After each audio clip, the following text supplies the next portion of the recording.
Merci de m'avoir invité pour. Shukran. Donc, merci à Monsieur le Président et à tous les membres de l'association de m'avoir invité pour vous présenter justement, ou plutôt vous parler de l'aspect fiscal de l'activité médicale et notamment la fiscalité du cabinet médical entre exercice en libéral ou exercice en société. Alors, pourquoi on a choisi ce thème en concertation avec Monsieur le Président de l'association? Tout simplement parce que le sujet de la fiscalité, effectivement, il est de plus en plus présent au Maroc et notamment au niveau de l'activité médicale, que ce soit pour les cliniques ou pour les métiers libéraux. Et alors, pourquoi entre exercice en libéral ou exercice en société?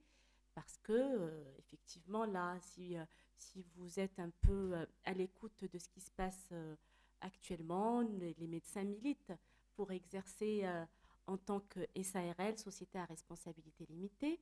Mais il y a également le projet de la loi 131/13 qui a permis aux médecins, d'abord les cliniques d'exercer en société commerciale, mais aux médecins également d'exercer en cabinet, en société civile professionnelle. Et nous espérons par la suite qu'ils puissent même exercer en société commerciale. Donc, effectivement, l'exercice en société s'inscrit aussi dans les objectifs de la Direction générale des impôts qui cherche à encourager tous les acteurs économiques au passage à une économie formelle, à la structuration des petites et moyennes entreprises, puisque pour l'administration fiscale, un médecin est considéré également comme une entreprise, même s'il exerce une activité dite civile. Et bien sûr, le passage en société pour le Maroc ou surtout pour l'administration fiscale, ça permet l'amélioration des relations entre le professionnel qui est considéré ou qui aura une société, bien sûr, avec l'ensemble de ses partenaires, les administrations, banques, fournisseurs et pourquoi pas patients. Donc voilà pourquoi nous avons choisi ce sujet-là.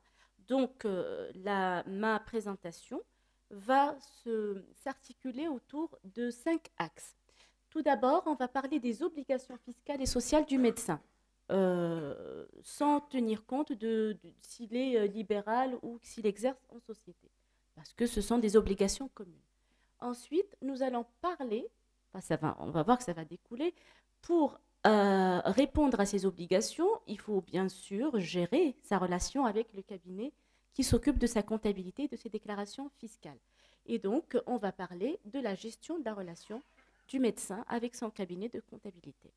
Ensuite, nous allons passer au deuxième volet de cette présentation, à savoir les particularités du statut de la personne physique. Je suppose que vous êtes presque tous en statut personne physique, parce que c'est le seul choix de toute façon qui s'ouvre au médecin libéral qui veut exercer à titre individuel. Ensuite, nous parlerons des particularités du statut de la personne morale ou de la société. Et enfin, nous allons voir effectivement, c'est vous qui allez pouvoir décider s'il est plus intéressant pour vous d'exercer en libéral ou en société, le cas échéant, quand la loi permettra aux médecins d'exercer en société. Bien. Donc ça s'est passé. Maintenant, nous parlerons des obligations fiscales et sociales du médecin.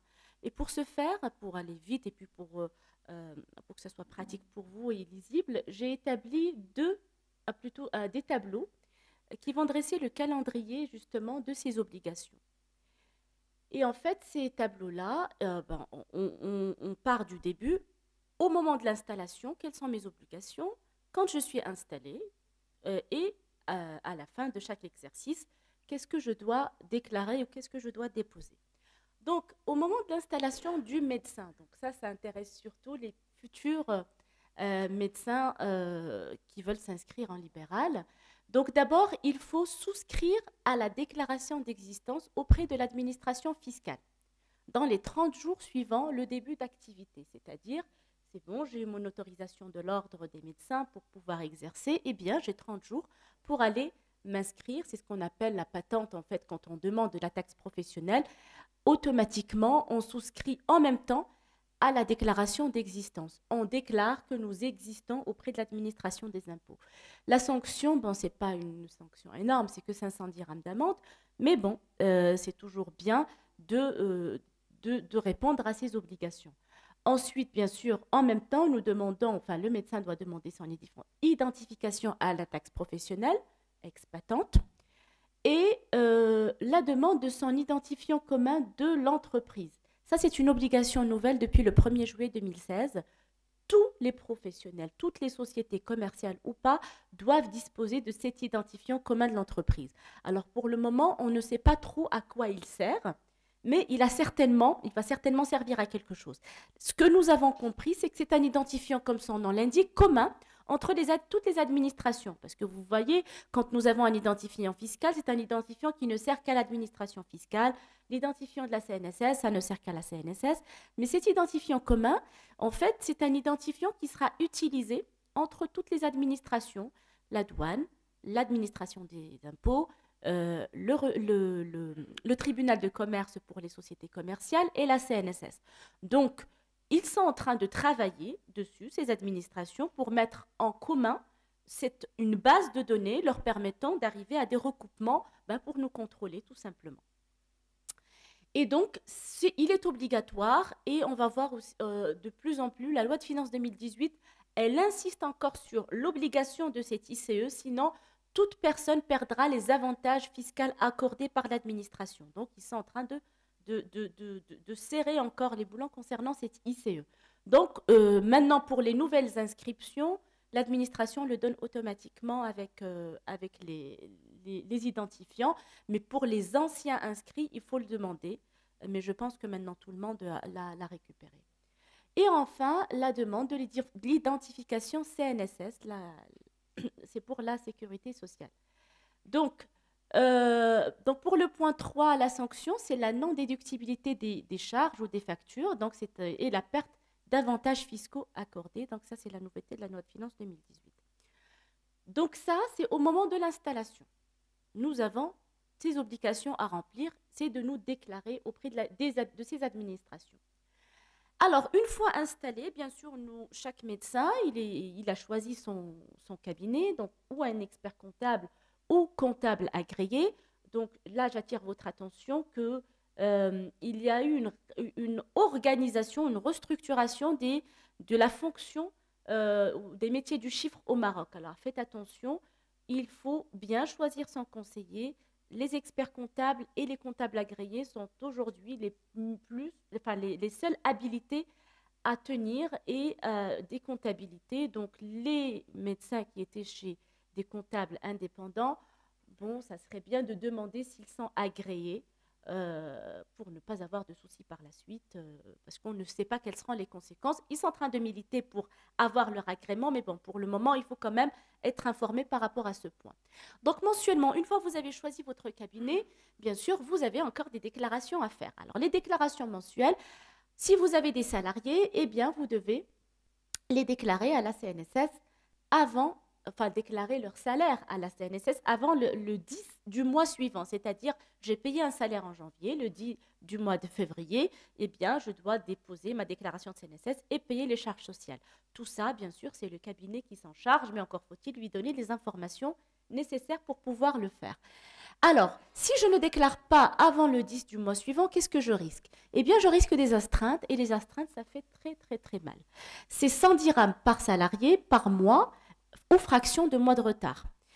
Des fois, des sociétés, bon, généralement, les médecins ne s'inquiètent pas beaucoup parce qu'ils ont 1 ou 2 salariés au maximum. Vous n'en avez pas beaucoup au cabinet, à moins que vous exploitez une clinique. Mais pour d'autres sociétés qui ont beaucoup de salariés, quand ils ne déclarent pas, des fois, les astreintes sont 10 fois supérieures au montant de la charge sociale elle-même à payer. Donc, il faut faire attention. Et la CNSS, contrairement à l'administration fiscale, n'a pas de prescription. Pour l'administration fiscale, nous avons la prescription de 4 ans. C'est-à-dire, au-delà de 4 ans, il est difficile pour l'administration de venir me contrôler. La CNSS ne connaît pas d'astreinte. Dès qu'ils ont connaissance d'un abus de droit par rapport à la CNSS, eh bien, ils viennent taper très fort. Ensuite, paiement des charges sociales à la CNSS. Si je déclare, mais je ne paye pas, je risque 3% le premier mois et 1% par mois de retard. Pour le retard de l'AMO, c'est 1% de la charge sociale à payer. Ça, le premier volet, c'était les charges sociales. Maintenant, les charges fiscales que je dois déclarer et payer mensuellement, eh bien, c'est la déclaration de l'impôt sur le revenu qui est retenu à la source avant le 30-31 du mois suivant. C'est-à-dire, je m'explique, vous avez un salarié ou des salariés, vous leur payez des salaires. Alors, si les salaires dépassent 30 000 dirhams par an, par salarié, eh bien, vous allez payer l'IR dessus, l'impôt sur le revenu. Et cet IR est payé, il est retenu à la source. Ce n'est pas le salarié qui le paye, mais c'est vous qui le payez à sa place. Alors, je ne sais pas si vous comprenez ce que je suis en train de dire. Pardon? Pas beaucoup. Alors, vous avez un salarié. D'accord. Je paye ma secrétaire médicale, par exemple. Je ne vais pas dire 2500 parce que si je dis 2500, je la paye 4000 par mois. Elle est ancienne, très compétente, etc. Vous la payez 4000 dirhams par mois. Alors, 4000 dirhams par mois fois 12, on est à 48 000 dirhams par an. Quand on est à 48 000 dirhams par an, il faut payer l'impôt sur le revenu dessus. Cette salariée doit payer l'impôt sur le revenu. Sauf que l'impôt sur le revenu, ce n'est pas la salariée qui le paye à l'administration, mais c'est son employeur. Donc, en fait, il retient le montant de l'impôt sur le revenu et c'est lui qui le déclare à l'administration et le paye à sa place. C'est pour ça qu'on l'appelle retenu à la source. Je retiens cet impôt et je paye à l'administration fiscale cet impôt. Oui. Ça n'a rien à voir. Ça n'a rien à voir. Le premier volet, c'était la CNSS. Là, on parle de l'administration fiscale. Donc, pour vos salariés, oui, ça limite, non, mais enfin, l'impôt sur le revenu, de toute façon, tout le monde doit payer l'impôt sur le revenu. Et il y a l'impôt sur les salaires. Donc, en fait, si vous voulez, normalement, c'est ça ce qui est un peu problématique. On a l'impression, parce que quand on négocie les salaires avec le personnel, l'erreur que nous faisons au Maroc, c'est qu'on le négocie en net. Alors qu'un salaire, ça se négocie en brut. Et le brut, c'est le net plus l'IR. Et en fait, pour le salarié, il comprend qu'il est payé non pas 48 000 dirhams par an, mais 52 000 dirhams. Et que les 4 000 dirhams en plus correspondent à son impôt sur les revenus que si l'employeur lui avait reversé, le salarié doit de toutes les façons les déposer à l'administration fiscale. Donc, d'où l'importance de négocier ou de faire comprendre à vos salariés qu'il ne vous coûte pas ça, mais il vous coûte plutôt ce brut-là. Oui.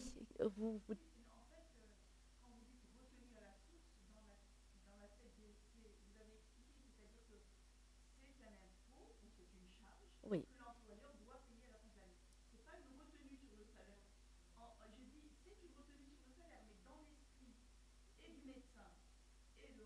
Oui. C'est une charge en plus. Oui. Exactement. Mais en fait, il faut bien quand même éclaircir le point pour que le médecin n'ait pas l'impression qu'il paye quelque chose en plus pour lui, mais c'est en fait son salaire et qu'il retient de ce salaire-là la part correspondant à l'impôt qu'il a l'obligation de payer à la place du salarié. Tout à fait. De l'employeur, exactement, oui.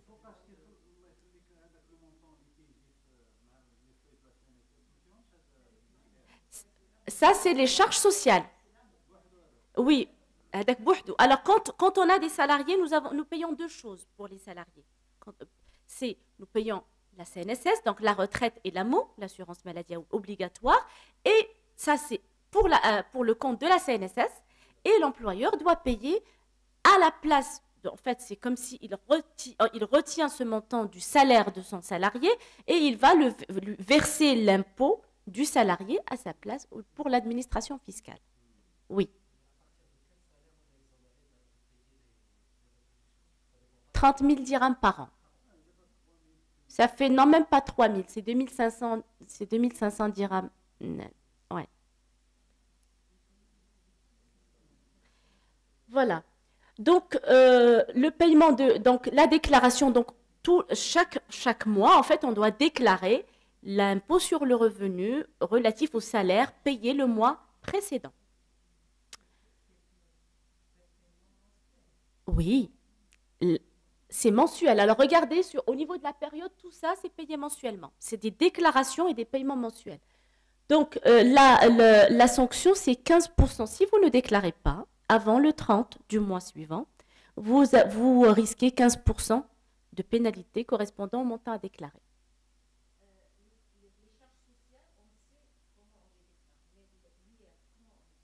Ça, c'est votre cabinet qui va vous. Oui.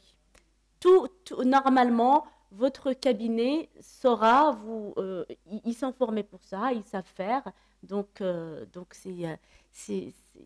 il saura même vous expliquer comment. Sinon, on peut ouvrir une petite parenthèse à la fin parce qu'il y a tellement de choses qu'on va discuter et j'ai peur que si je rentre dans les détails, de ne pas pouvoir couvrir tout le sujet.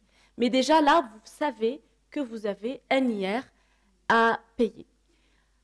Ensuite, voilà, donc c'est. Alors, il y a deux sanctions au niveau de l'administration. C'est 15% pour la déclaration, si vous ne déclarez pas, et 10% si vous déclarez et vous ne payez pas.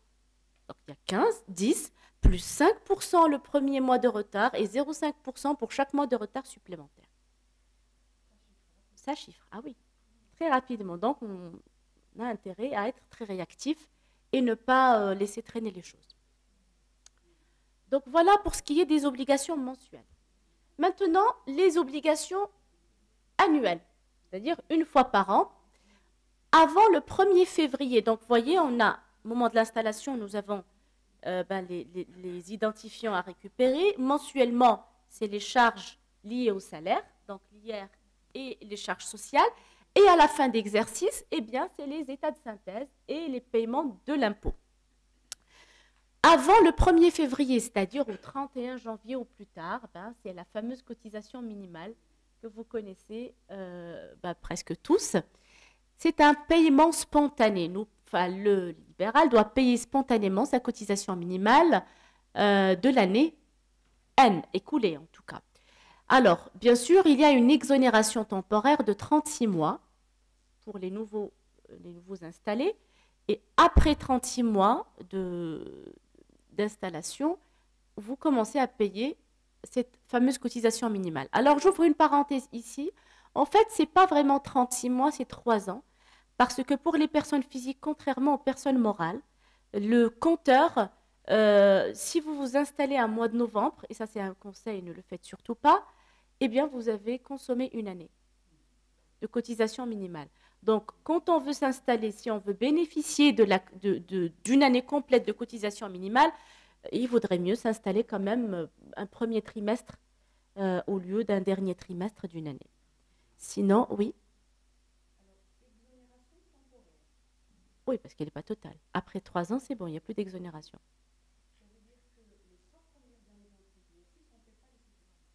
Non. Ah bah, c'est qu'il s'est trompé. Hein.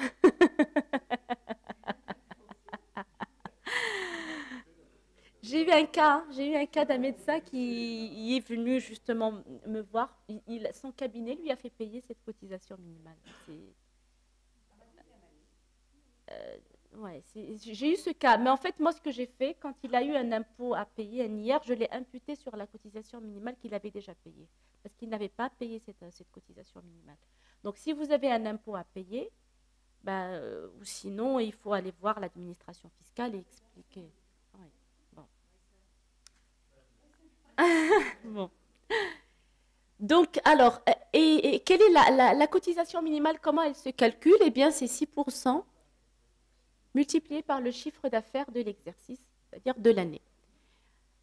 Pareil, les sanctions de l'administration fiscale se ressemblent. C'est 15% pour défaut de déclaration, 10% pour défaut de paiement, 5% le premier mois, 0,5% pour chaque mois de retard. Ça, c'est une règle à connaître. Oui, j'ai une slide pour vous expliquer comment on calcule le chiffre d'année. Et ça, c'est très important à vous expliquer parce qu'il y a des confusions que vous faites. Bien, donc ça, c'est au plus tard, le 31 janvier. En janvier, généralement, vous avez beaucoup d'appels de vos cabinets, quel est votre chiffre d'affaires, etc. Ensuite, nous avons également une autre, alors là, ce n'est pas un paiement, mais c'est une déclaration que nous effectuons.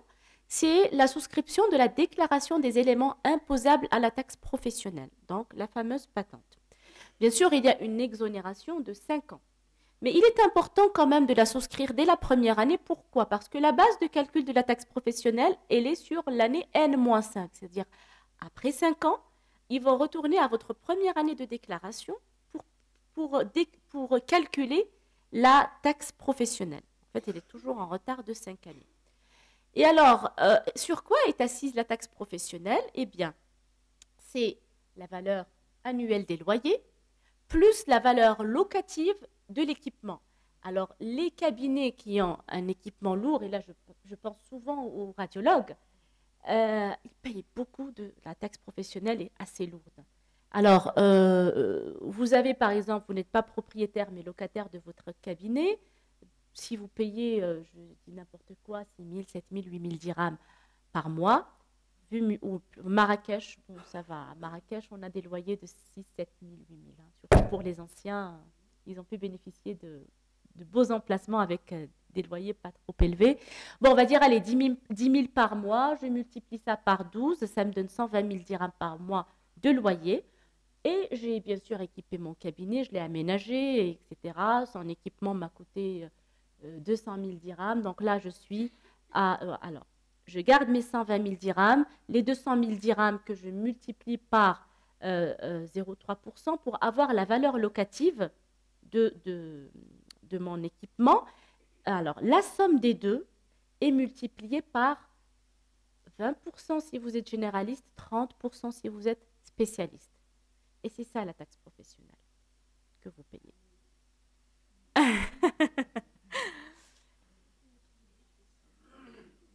Pardon, c'est 3%, hein, pas 0,3%. Donc la valeur locative est égale à 3% du prix de revient des immobilisations.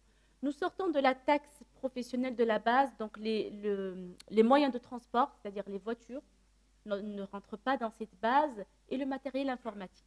Ces deux-là ne rentrent pas dans la base de calcul de la taxe professionnelle.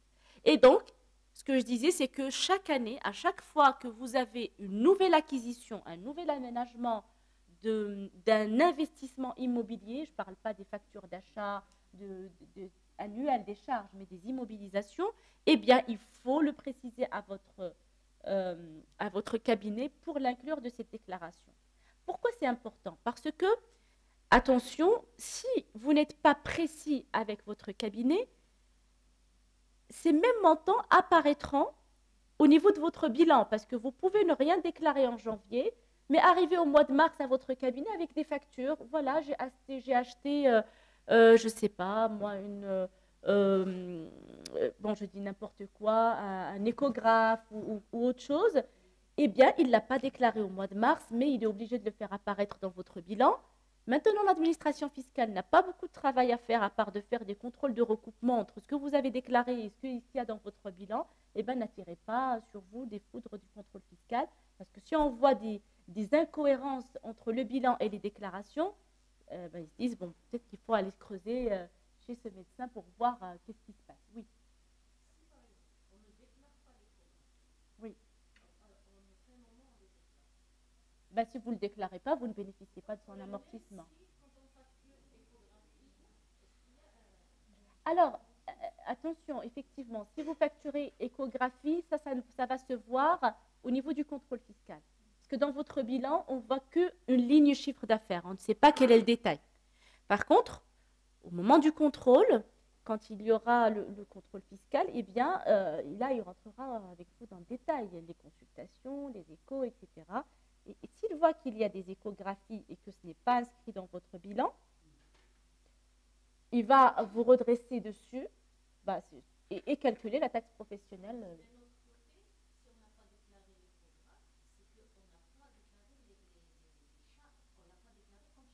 Oui, mais attention, pour l'administration fiscale, une charge non déclarée, elle est perdue. C'est votre problème. Par contre, pour elle, pour l'administration, elle ne va jamais laisser passer l'occasion de récupérer des taxes non payées. Ça, après, il va dire c'est votre problème de gestion, mais moi, je sais qu'il y a un échographe, il doit rentrer dans la base de calcul de la taxe professionnelle. Mais bon, ça, c'est vraiment au moment du contrôle où on peut, sachant que, voilà, on a ces 4 ans de prescription. Oui. Oui. Plus le cabinet est joli et l'aménagement a coûté cher, plus la taxe est élevée. Exactement. Alors, on appelle la taxe professionnelle, mais ça n'empêche pas qu'il faut avoir un cabinet joli. Aujourd'hui, on fait très attention à la... Alors, cette taxe, on l'appelle la taxe anti-investissement. Elle ne veut rien dire. Hein. Franchement, pour nous, il y a même des sociétés qui ne déclarent aucun chiffre d'affaires. Ils ont vraiment bien équipé leurs locaux, etc. Mais le chiffre d'affaires ne suit pas, ça arrive. Eh bien, ils sont obligés, tant qu'ils n'ont pas, on va dire, déposé le bilan, ils sont toujours obligés de payer une taxe professionnelle trop élevée, alors que le chiffre d'affaires derrière n'est pas suffisant. Oui. Et le paradoxe, c'est que la taxe professionnelle, plus on emploie de gens, et plus on est taxé. On passe de 15 à 30%. C'est-à-dire qu'au-delà de 2 personnes... Oui, alors juste, en fait, c'est dans la... De toute façon, non, il y a 3 taux de la taxe. Il y a 10, 20 et 30. 10%, vous n'êtes pas, c'est vraiment pour les petits commerçants, c'est le hawintat, etc. Non. 20%, c'est pour les médecins généralistes. C'est les généralistes, s'ils emploient plus de 2 personnes, ils vont passer à 30%. Mais de toute façon, les spécialistes, ils sont à 30%. Quel que soit le nombre d'heures salariées. Du moment que vous êtes inscrit en tant que spécialiste, c'est 30%. Oui. Oui.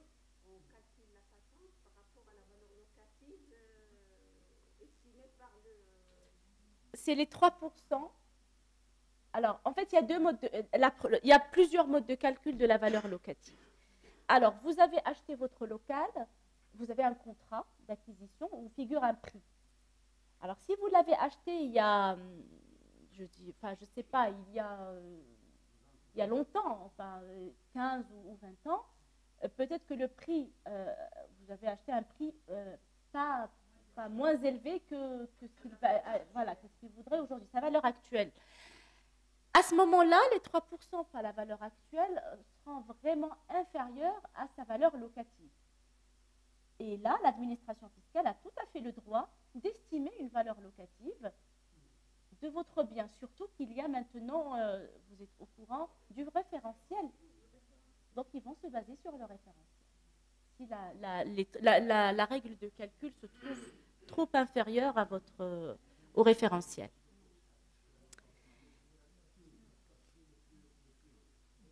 Bien, alors, donc, toujours dans les déclarations périodiques, donc, en janvier, on a 2 déclarations, plutôt un paiement et une déclaration, paiement de la cotisation minimale et déclaration des éléments. Donc là, je précise encore, même si vous êtes dans la période des 5 ans d'exonération de la taxe professionnelle, vous avez quand même l'obligation de déclarer. Avant le 1er mars, c'est-à-dire fin février, alors, il y a votre cabinet souscrit pour vous, ça généralement vous n'êtes pas au courant, mais c'est la souscription de la déclaration annuelle des traitements et salaires de l'exercice N. Alors ça, c'est un formulaire de l'administration fiscale rempli par les cabinets pour le compte de leurs clients, où nous déclarons tous les salaires. Alors, c'est nominatif, salaire par salaire, tous les salaires annuels payés, avec les primes et gratifications et l'impôt sur le revenu payé.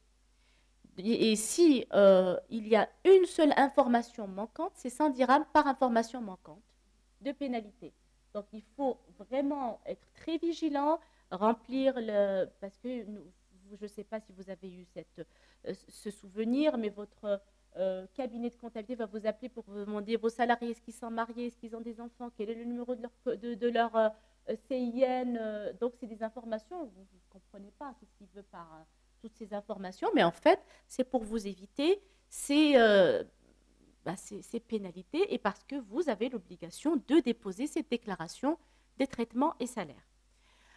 Ensuite, il y a la dernière déclaration et la plus importante, c'est la déclaration annuelle du revenu global.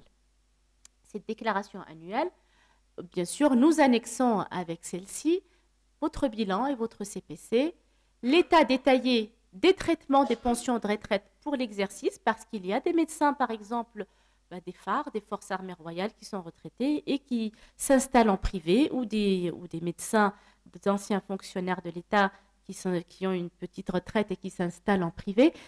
Alors, pour ces médecins-là, nous sommes obligés d'annexer l'état détaillé de leur retraite parce qu'ils payent l'impôt. En plus, ils payent ils en oui, mais on complète. Ça arrive de compléter quand nous dépassons un certain seuil au niveau de leur revenu global.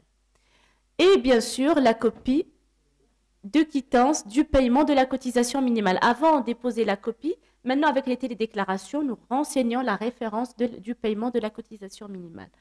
Si on ne dépasse pas tout ça, c'est pareil, 15% du montant le plus élevé entre la cotisation minimale et l'IR sur le revenu global sans être inférieur à 500 dirhams. Ça, c'est la sanction. Et bien sûr, en même temps, et ça, c'est une déclaration très importante pour les cliniques, c'est la souscription de la déclaration des honoraires versés à des tiers. Alors pour vous, vous devez la souscrire parce que forcément, si vous avez un cabinet, votre expert comptable ou comptable agréé, vous lui donnez des honoraires, vous lui payez ses honoraires, eh bien, il faut que ces honoraires figurent dans cette déclaration. Si vous avez des litiges et vous payez un avocat, bon, généralement les avocats donnent rarement des notes d'honoraires, mais il faut déclarer ces honoraires-là ou exiger les notes d'honoraires de l'avocat. Les experts judiciaires, les huissiers et tout ça, toutes ces personnes... non, ce n'est pas des honoraires. Les assurances donnent des factures et ils sont inscrits dans un compte qu'on appelle prime d'assurance. C'est des charges. Même les honoraires sont des charges, mais ils ont cette spécificité d'honoraires, mais pas les assurances. Oui. Ouais.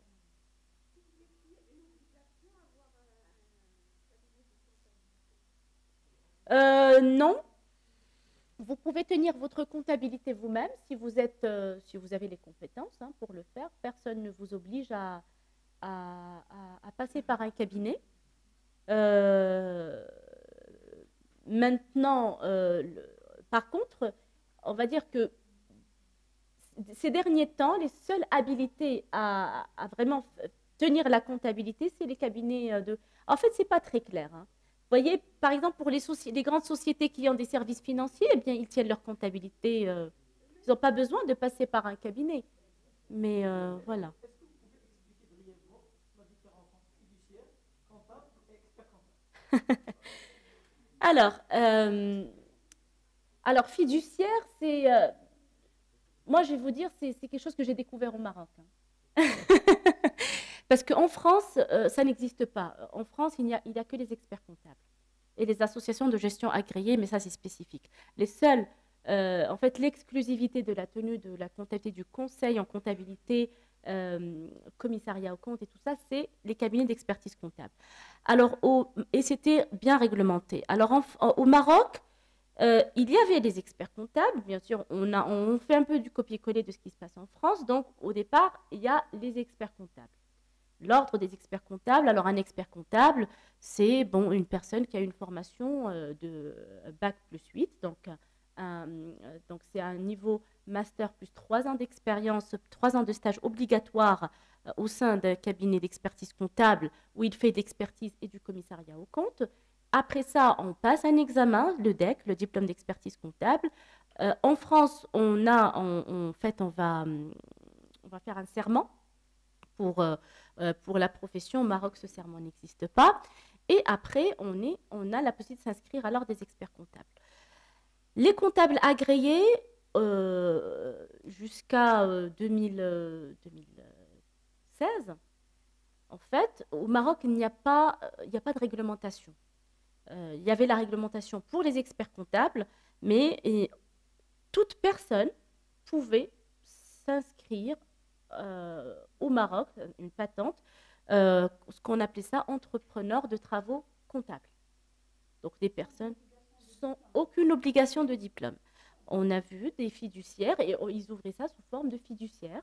Donc des personnes qui ont par exemple travaillé avant chez des experts comptables, qui ont appris le métier sur le tas. Bon, ils avaient des bac+2, bac+3, des licences ou pas, des diplômes de commerce ou pas.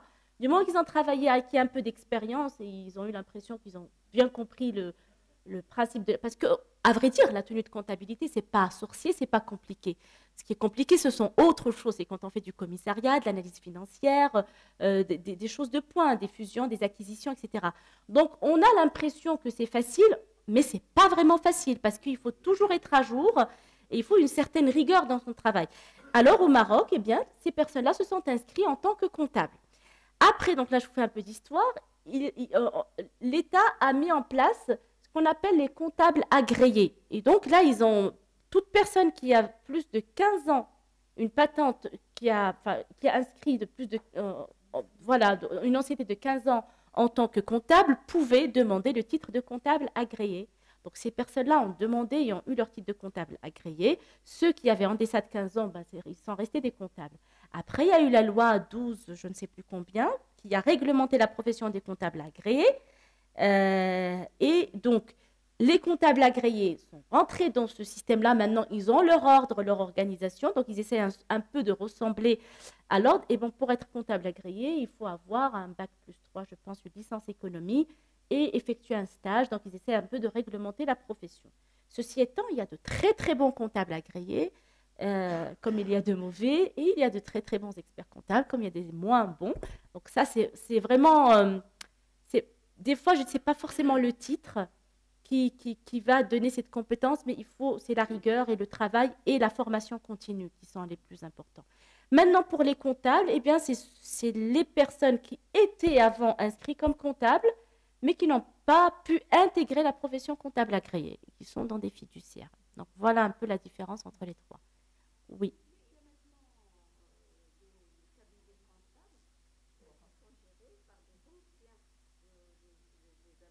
Mhm. Oui.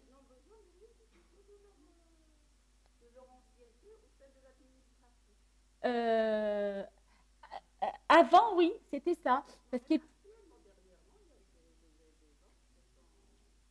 qui se sont installés en tant que conseillers. Parce qu'il n'y a pas cette réglementation. En fait, c'est tout récent et tout nouveau.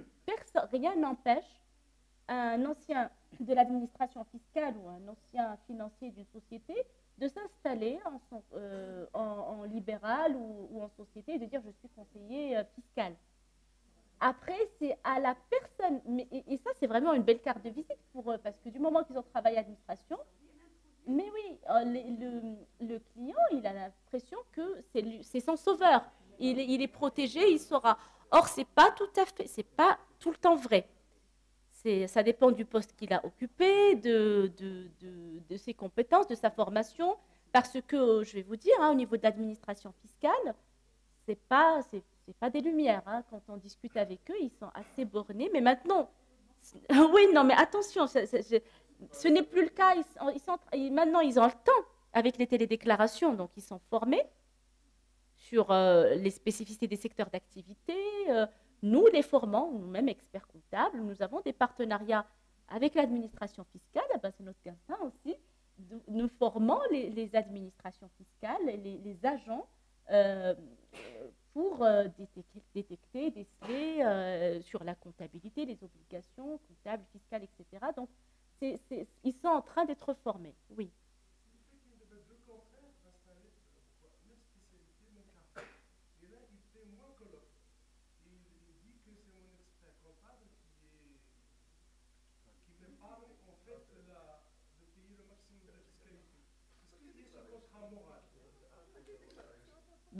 Normalement, oui.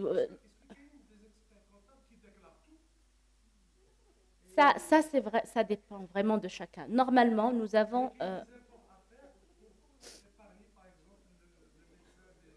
Alors, il n'y a pas d'effort à faire pour épargner.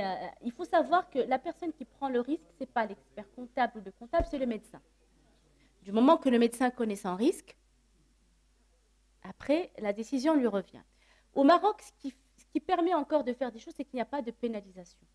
Ça a été demandé, il y avait un projet de loi pour pénaliser la fraude fiscale en 2016, mais ça n'a pas été voté au Parlement. Ça n'a pas été approuvé pour la loi de finances 2016. Donc, tant que ce n'est pas pénalisé, après, quand il y a un contrôle fiscal, quand on voit la fraude fiscale, ben, la seule chose que vous risquez, c'est de payer.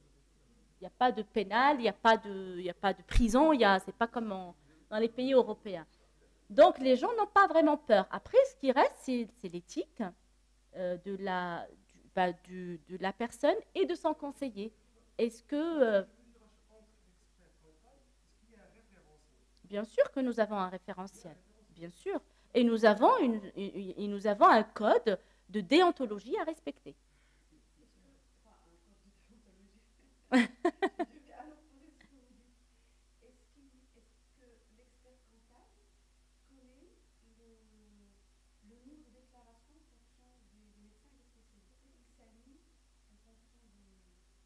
Alors, pour cette question, attention,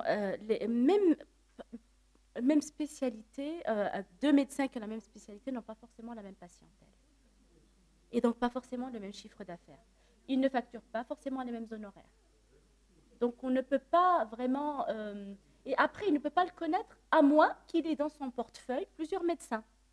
Parce que, vous savez, nous sommes des généralistes financiers et avec la pratique, nous nous spécialisons. Ou bien je vais me spécialiser dans un secteur, 2 ou 3 secteurs définis, parce que, bon, voilà, j'ai plus de clients dans ce secteur que dans un autre, ou bien je choisis de me spécialiser en effectuant des formations supplémentaires en plus de mon diplôme pour avoir cette spécialité. Par exemple, il y a des experts comptables qui sont spécialisés dans les difficultés des entreprises en difficulté. Vous voyez, donc c'est vraiment pas, on peut pas, oui. Mm-hmm.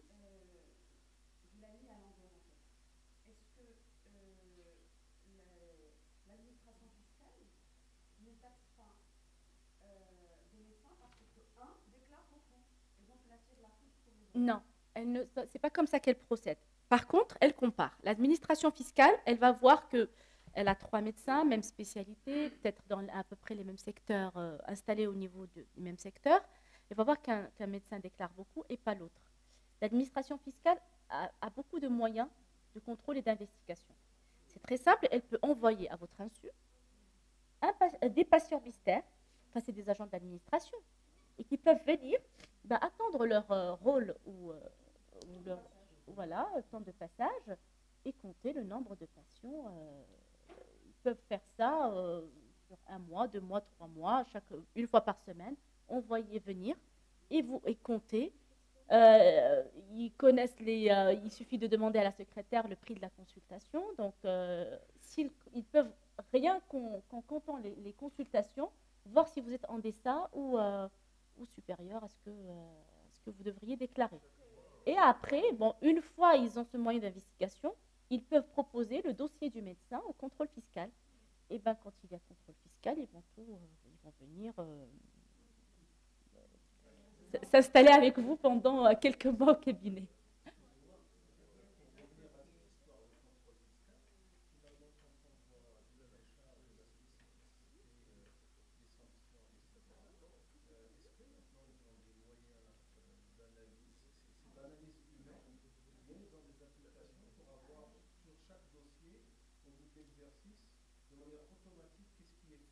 Non, on n'a pas encore atteint ce stade. C'est que de l'analyse humaine.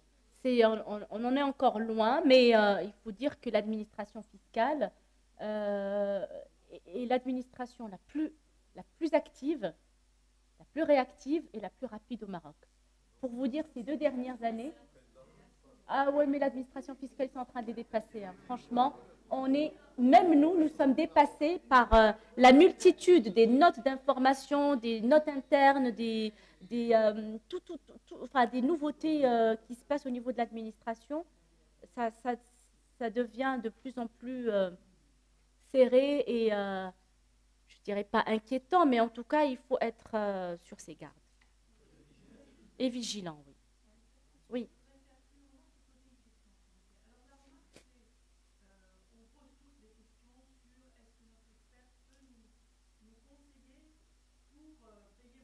Mhm.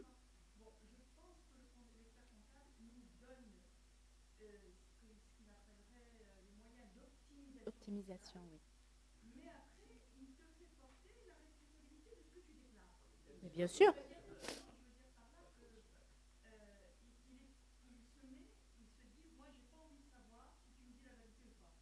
Oui.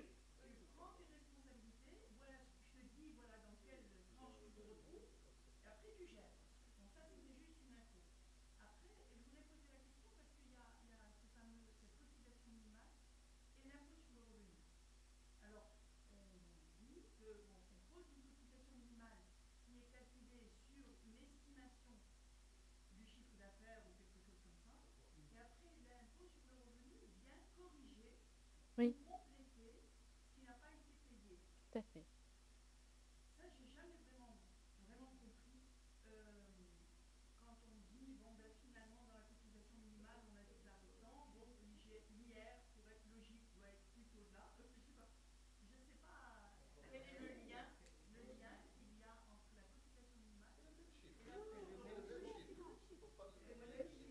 Non. Alors, en fait, la cotisation minimale, comme son nom, normalement, je vais passer d'abord, je vais expliquer ce que c'est que l'impôt sur le revenu avant de revenir à la cotisation minimale. L'impôt sur le revenu, c'est votre, en fait, c'est vos revenus moins vos charges. On va parler d'un seul revenu, c'est le revenu de votre profession médicale. Donc, vous avez un chiffre d'affaires que vous avez déclaré. Ah, pardon. Ah, vous avez un chiffre d'affaires que vous avez déclaré. Vous avez présenté des charges à votre cabinet. Donc, votre cabinet, ce qu'il va faire, c'est qu'il va comptabiliser votre chiffre d'affaires, donc vos consultations, vos opérations, enfin tout ce que vous déclarez, moins toutes les charges que vous lui donnez, donc charges d'assurance, charges salariales, l'amortissement de votre voiture, enfin tous vos voyages pour des séminaires, carburant, téléphone, donc tout ça va venir diminuer votre chiffre d'affaires. Bien sûr, votre équipement, l'amortissement de l'équipement de votre cabinet également va venir le diminuer et c'est ça ce qui vous donne votre résultat. Donc, le résultat final, vous avez un bénéfice. Donc, si vous aviez un chiffre d'affaires, je dis n'importe quoi, de 1 million de dirhams et des charges qui s'élèvent à 300 000 dirhams, vous avez un résultat de 700 000. Alors, ce 700 000 dirhams annuel va être la base de calcul de votre impôt sur le revenu. Cet impôt sur le revenu, bien sûr, on va voir, il se situe dans quelle tranche. 700 000 dirhams, on est dans la tranche supérieure à 38%. Donc 38% sur 700 000 dirhams, donc je vous laisse faire le calcul, ça fait des années que je n'utilise que ma calculatrice. Et donc, ça, c'est votre impôt à payer. Mais en janvier, vous avez payé votre cotisation minimale qui est de 6% sur les 1 million, ça vous donne 60 000 dirhams. D'accord, vous avez payé 60 000 dirhams. Votre impôt sur le revenu, eh bien, c'est les 38% des 700 000 dirhams, moins les 60 000 dirhams que vous avez déjà payés. Et donc, vous complétez l'impôt. Dans le cas contraire, si votre revenu, donc vos chiffres d'affaires moins vos charges, finalement, vous n'avez réalisé qu'un bénéfice de 100 000 dirhams. Donc là, votre impôt sur les 100 000 dirhams, je crois qu'on est à la tranche de 34%. Donc, on est à un impôt de 34 000 dirhams. Là, vous avez payé 60 000 dirhams de cotisation minimale. Eh bien, c'est la cotisation minimale. Et comme son nom l'indique, en fait, vous ne pouvez pas payer moins que la cotisation minimale. C'est l'impôt minimum à payer. Donc, si vous avez plus à payer, vous complétez. Si votre IR est inférieur, eh bien, pour l'administration fiscale, le minimum que vous devez payer, c'est quand même les 6% sur le chiffre d'affaires. Non, il n'y a pas de question bête. Oui. Mhm. Mhm. Ben, la différence, 3.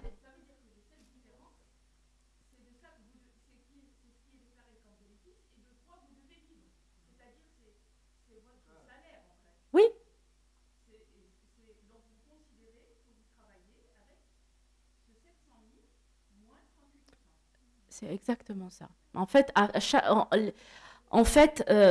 d'après à chaque fois que, après mon expérience, on va dire, avec le corps médical et puis les autres, il faut toujours, à chaque fois qu'on prend, bon, surtout avec mon époux, à chaque fois perçoit des honoraires, ben, il faut toujours mettre de côté au moins 30% comme provision pour impôt. Parce que les charges, les charges liées à l'activité ne sont pas généralement assez élevées pour couvrir la totalité du chiffre d'affaires. Donc, il faut toujours provisionner un montant pour ne pas être surpris à la fin avec un impôt trop élevé à payer. Oui. Oui.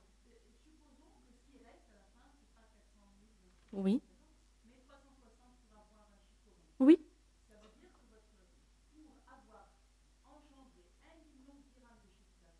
Mhm. Oui.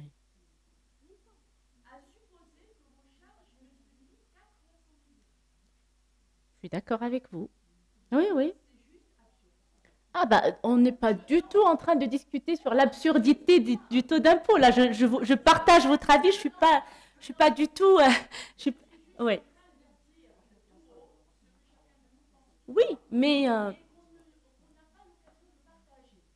je vous assure que enfin, beaucoup ne le pensent pas tout bas, hein, ils le disent tout haut. Et moi, la première, je trouve que l'impôt sur le revenu au Maroc est trop élevé. Que les tranches, non, mais ça, on n'est pas, je ne suis pas vraiment en train de discuter sur l'absurdité du taux d'impôt. Mais j'informe sur ce qui se passe.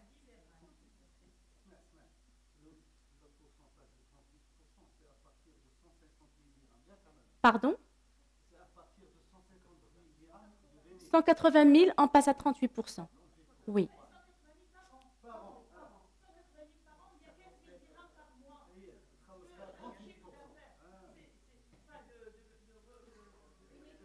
Oui, mais là, écoutez, je vais vous dire une chose.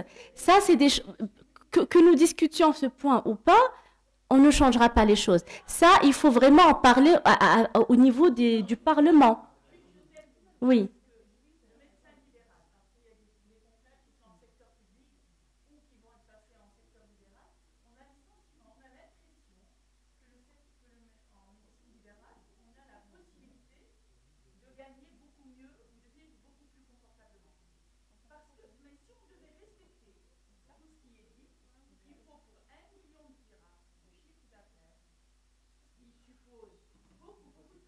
Oui.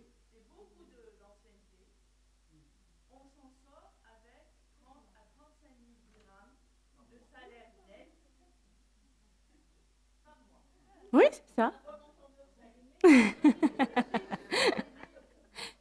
Bon, vous bénéficiez quand même de la déduction des charges de votre voiture personnelle.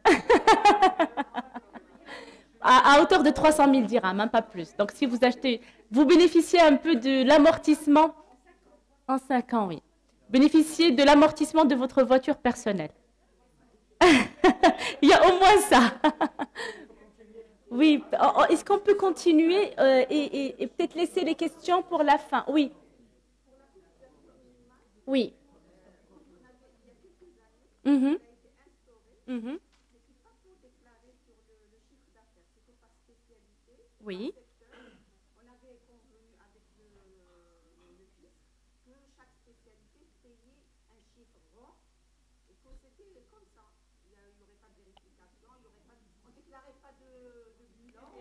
Oui, vous étiez forfaitaire avant, mais ce n'est plus le cas maintenant.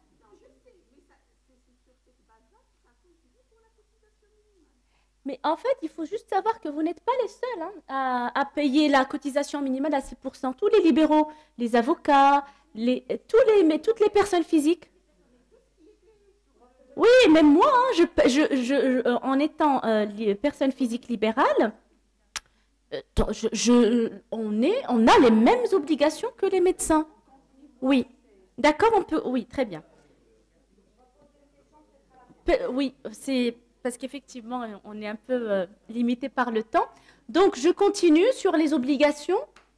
Je pense que là, j'ai fini pour ce qui est des obligations fiscales et sociales liées à l'activité du médecin exerçant en cabinet.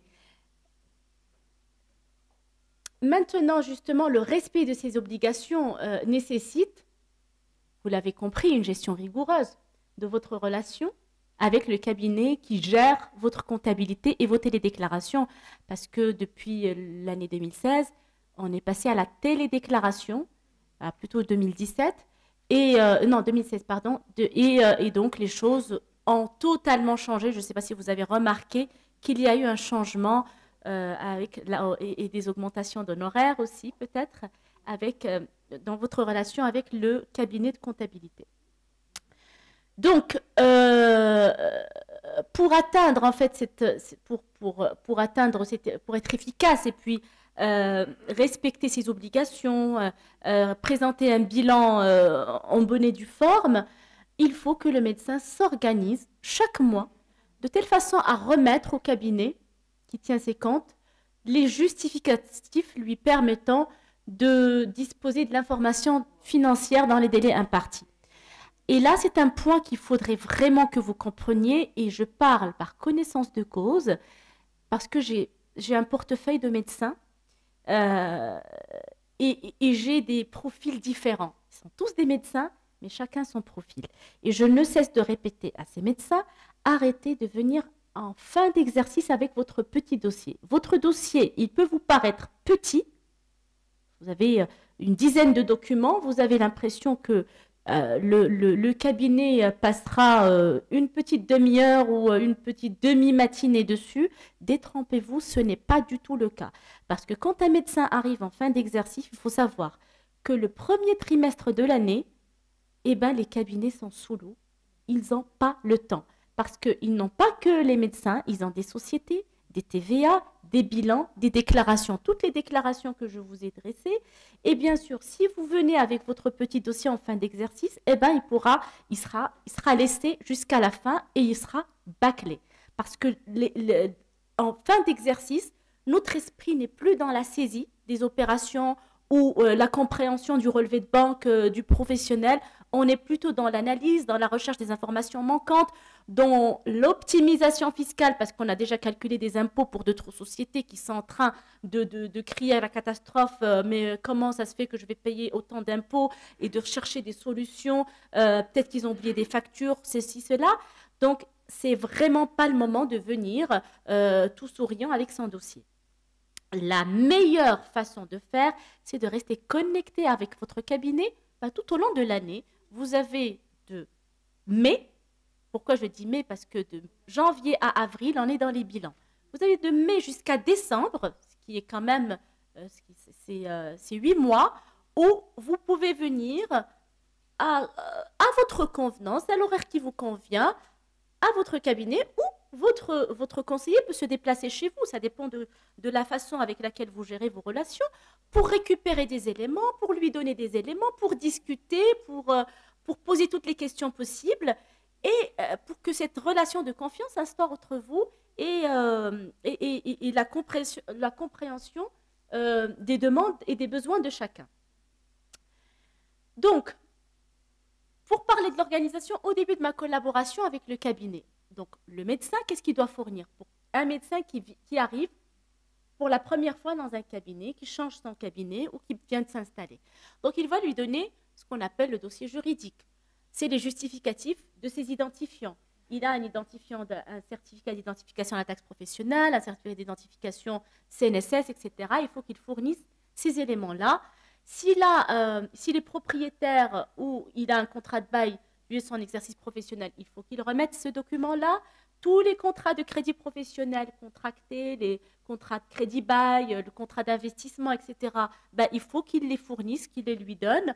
Les contrats de travail signés avec les salariés, les éléments de comptabilité des 4 derniers exercices non prescrits. Donc, tous ces éléments-là doivent être fournis à votre cabinet pour qu'il puisse ouvrir votre dossier et surtout récupérer les éléments des années précédentes, parce que tout ça, ça rentre dans votre bilan. Oui. Vous n'avez, les éléments de compte des 4 derniers exercices, donc vous avez changé votre... Vous étiez dans un cabinet.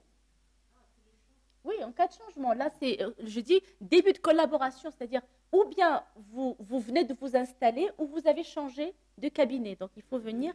Pardon? Ou de ville en ville, exactement. Du moment que vous changez de cabinet, moi je parle de la collaboration avec le cabinet, vous êtes un nouvel arrivant, que vous soyez nouvellement installé ou déjà installé, ben, il faut ramener tous ces éléments. Pour les nouvellement installés, le dernier point ne s'applique pas. Mais pour les anciens, oui. Ensuite, pendant l'exercice comptable et fiscal, bon, le médecin doit communiquer. Donc, la première partie concerne les salaires. Vous vous rappelez que mensuellement, on doit déclarer des salaires. Donc, vous devez communiquer les jours d'absence et les jours de congé pris par vos salariés afin que ce dernier puisse procéder aux déclarations liées au salaire. Il faut lui déclarer également si vous avez donné des primes ou des augmentations, si vous avez accordé des augmentations. Oui.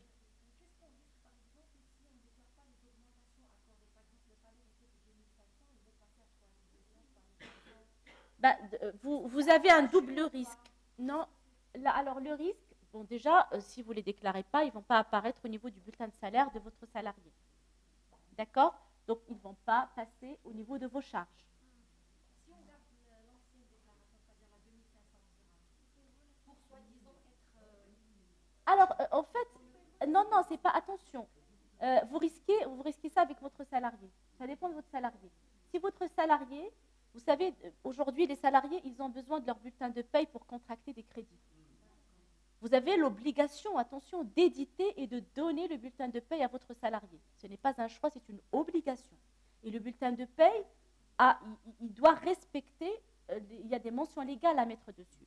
Donc, si votre salarié se rend compte que dans son bulletin de paye, il ne voit pas ses primes et ses augmentations, il risque de se retourner contre vous. Et là, ce n'est pas à lui d'apporter la preuve qu'il n'a pas été augmenté, c'est à vous.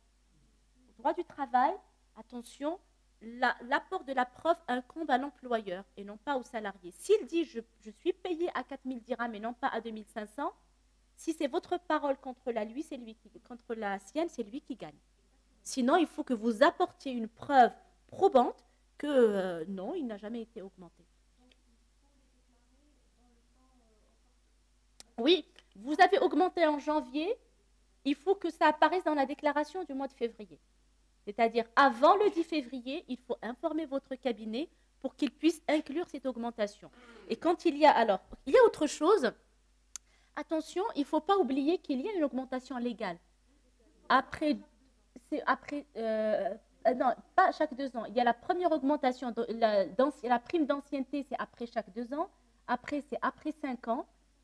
Et ainsi de suite. Donc ça, c'est une augmentation qui se calcule, c'est une augmentation vraiment légale.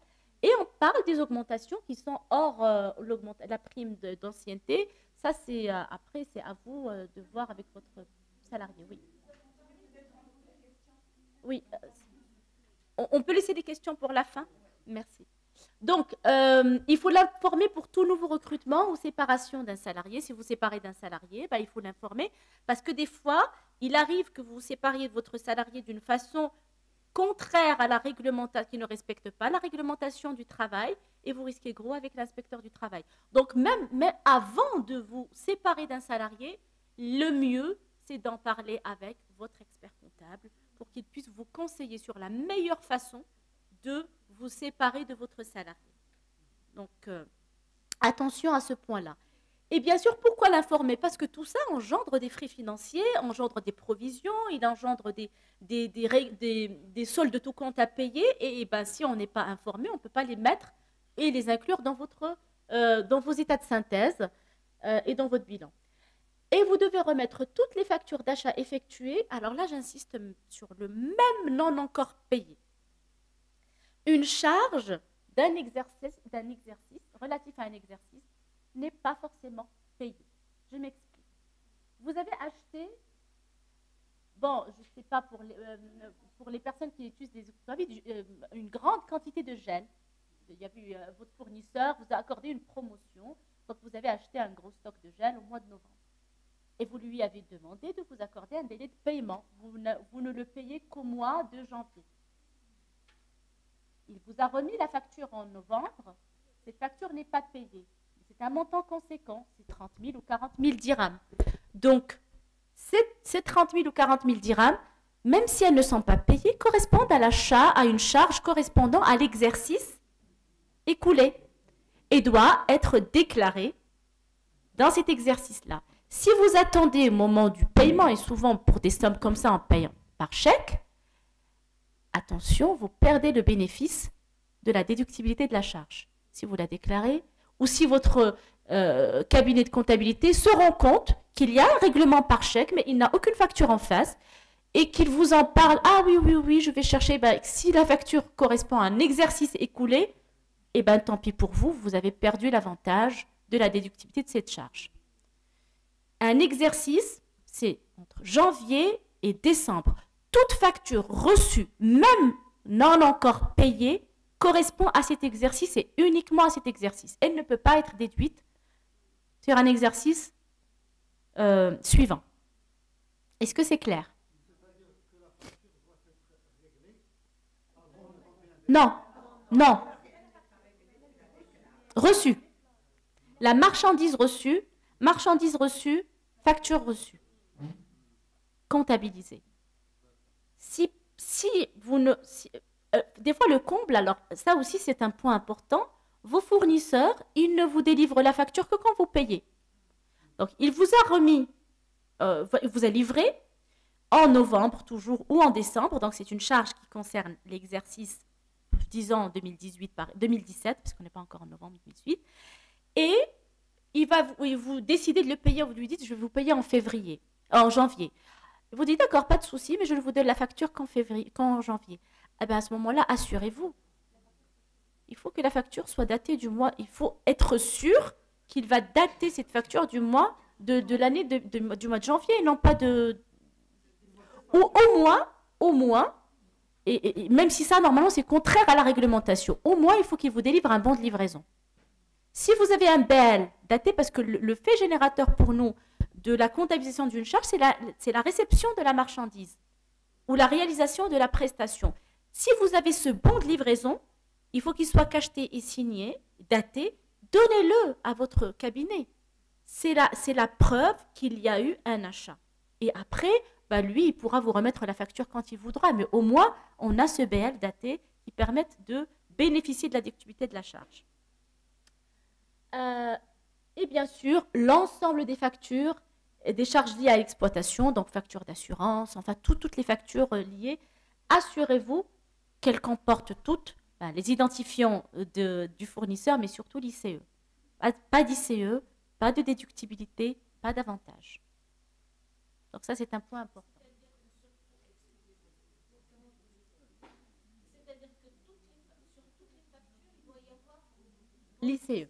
Non, pas le nôtre, pas le vôtre. L'ICE de votre fournisseur. D'accord? Bien. Et maintenant, on va parler du point qui fâche, c'est la détermination du chiffre d'affaires du cabinet. Comment je détermine mon chiffre d'affaires? Et alors, attention, vraiment, là encore, je parle d'après mon expérience, il n'y a aucun médecin qui donne, en tout cas qui m'a donné, un vrai registre de chiffre d'affaires comme il se doit d'être présenté. Et je ne cesse de leur expliquer, donc là, on est en train aussi, quand on est un cabinet, on fait un travail de pédagogie, voilà comment il faut présenter les choses, on y va en douceur, mais attention, nous on essaye d'y aller en douceur, mais l'administration fiscale, non.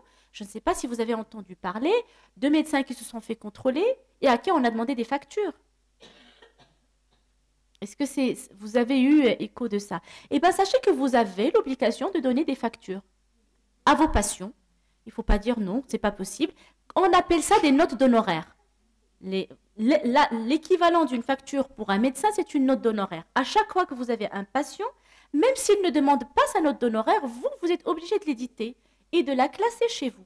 Et ces notes d'honoraires doivent être numérotées en respectant une séquentialité, c'est-à-dire la note d'honoraire du lundi 1er janvier, bon c'est férié, mais bon il y en a qui travaillent un 1er janvier, lundi 1er janvier, la première facture c'est la 01-2017. Pourquoi impossible?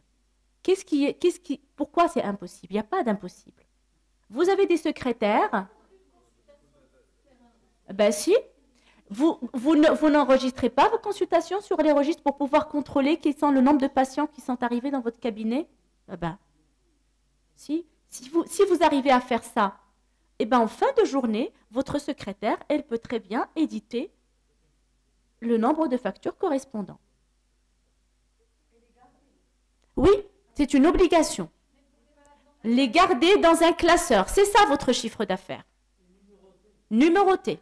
Il faut qu'elle soit numérotée, datée, numérotée et gardée dans un classeur. Si c'est obligatoire.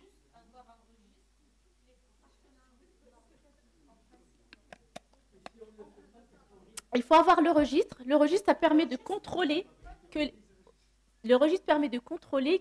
les factures qui sont éditées.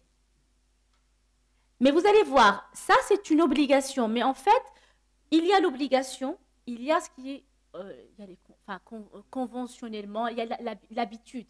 On est habitué à travailler comme ça. Mais attention, ça va changer. Quand les contrôleurs arrivent, ils demandent les factures. Et bien une fois, ils demandent le registre aussi. Mais ils font avec ce qu'il y a en fait.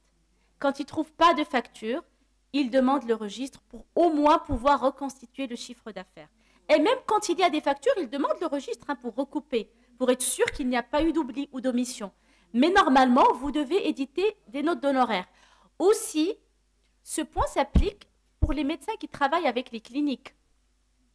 Les cliniques, quand ils vous payent sur la base de quoi? Vous êtes des rhumatologues, vous travaillez avec des cliniques, non? Pas beaucoup? Ah, c'est les traumatos qui... Jamais? Très rarement, d'accord.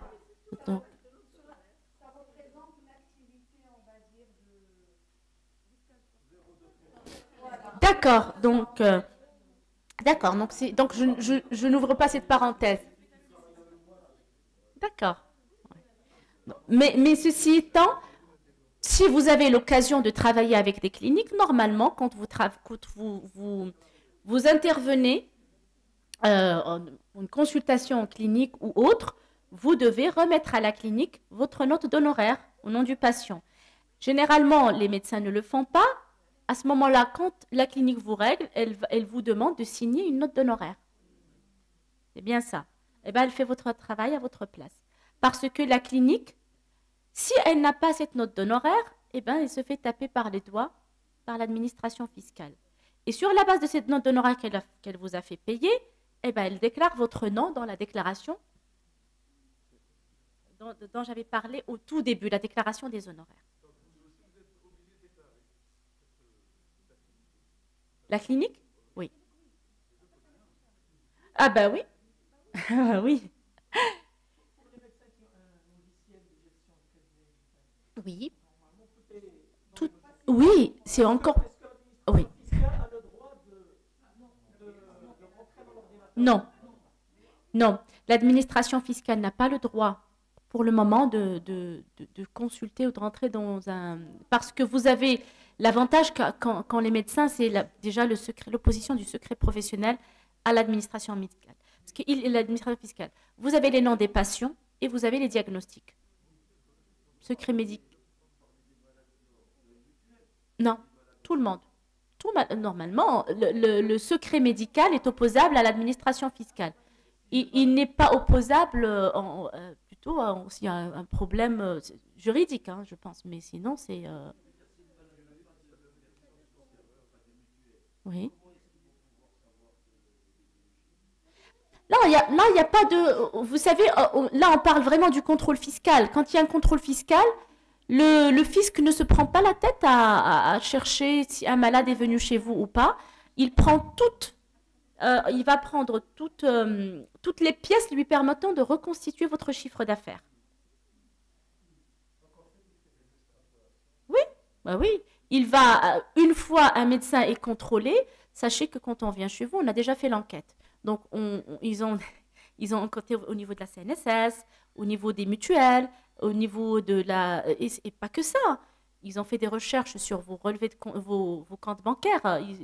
Tous les comptes bancaires ouverts à votre nom, parce que vous déclarez qu'un seul bancaire, mais vous en avez peut-être 3 ou 4. Sachez qu'ils ont connaissance de tous les montants mis dans votre compte. Ils ont enquêté sur votre épouse, sur les biens qu'elle détient, sur vos enfants. Donc tout ça, aujourd'hui, toutes les administrations travaillent ensemble pour pouvoir reconstituer le patrimoine de la personne, le patrimoine de son conjoint et de ses enfants. Et bien sûr, quand ils viennent, ils savent tout ça, ils ont toutes ces informations. Et donc, quand ils ont une personne en face d'eux qui est en train d'essayer de dissimuler quelques informations, des fois, ça les fait sourire parce que ils savent. Oui. Comment? Après, c'est votre droit. Il n'y a pas de limitation, je pense, au niveau de votre ordre pour ce qui est des consultations. Alors, pour le chiffre d'affaires, ça, c'est important. Donc, on a parlé de l'édition de factures, mais maintenant, et là, je vous ai mis un petit exemple. Ça, c'est un tableau, en fait, pour faciliter la tâche à votre cabinet, pour pouvoir reconstituer. Alors, ça, c'est la première ligne du tableau. Donc, ce tableau, donc la date, bien sûr, il doit y avoir des petites lignes derrière et des colonnes. Le numéro de la note d'honoraire, alors la référence du patient, parce que, bon, secret médical, vous n'allez pas mettre les noms des patients à votre cabinet, sinon on risque de trouver peut-être des noms de personnes de sa famille ou des connaissances. Le type d'acte, les honoraires facturés. La source, pourquoi j'ai mis la source ici? C'est important parce qu'il y a pour certains médecins, bon là j'ai compris que pour vous, ce n'est pas le cas, mais il y a des patients qui viennent de cliniques, donc c'est des actes. Donc source, par exemple, c'est la clinique A, la clinique B, ou source, c'est cabinet. Et là, c'est la date du règlement et le mode de règlement. Moi, j'ajouterais plutôt ici date et mode. Et ça, c'est important, pourquoi? Bon, déjà, la date et le numéro nous permet de contrôler, de répondre à l'obligation comptable et fiscale de la séquentialité des factures et avec la chronologie. La référence du patient, c'est pour pouvoir pour remplacer les noms des patients, parce qu'on n'a pas pour cacher l'identité de ces derniers. Type d'acte, alors pourquoi le type d'acte? C'est pour être sûr qu'on applique à peu près les mêmes honoraires. Par exemple, consultation, échographie, on ne va pas rentrer dans le détail, mais par exemple, chaque médecin va classer, il sait qu'il fait des consultations, donc mes consultations sont à 400 ou à 600, etc. Échographie, c'est tant.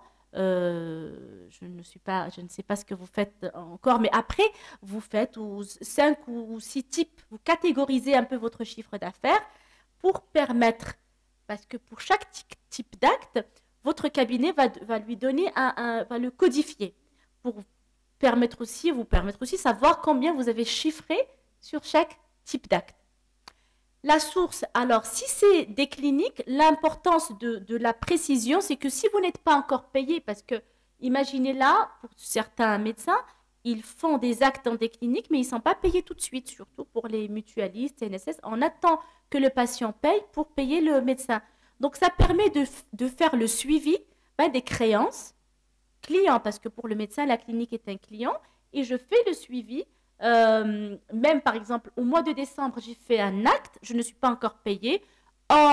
L'exercice suivant, mon cabinet va me poser la question, j'ai encore la clinique A ou B vous doit de l'argent, est-ce qu'elle vous a réglé? Donc, c'est pour faire le suivi au niveau de votre bilan. Votre chiffre d'affaires, comme pour les charges, le chiffre d'affaires comptabilisé n'est pas égal au chiffre d'affaires encaissé. Un chiffre d'affaires, généralement, il est supérieur. C'est les actes. C'est tous les actes que vous avez réalisés durant l'exercice entre 1er janvier et 31 décembre, encaissés ou pas. réalisé. Si quelqu'un n'a pas encore payé, si vous faites des crédits à certains patients,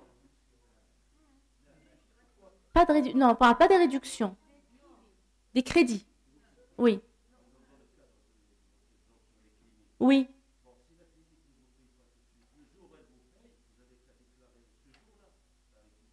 non, pas du tout. Le jour où elle vous paye, ça équivaut à un encaissement. Et vous ne paierez pas d'impôt dessus, parce que votre impôt, il est déjà calculé sur le chiffre d'affaires, même s'il n'est pas encaissé. Donc, c'est pour ça que la comptabilité, attention, elle est très codifiée. Là, on entre le chiffre d'affaires dans un numéro de code défini, mais quand on encaisse, c'est un autre code qui ne rentre pas dans le calcul de l'impôt. Oui.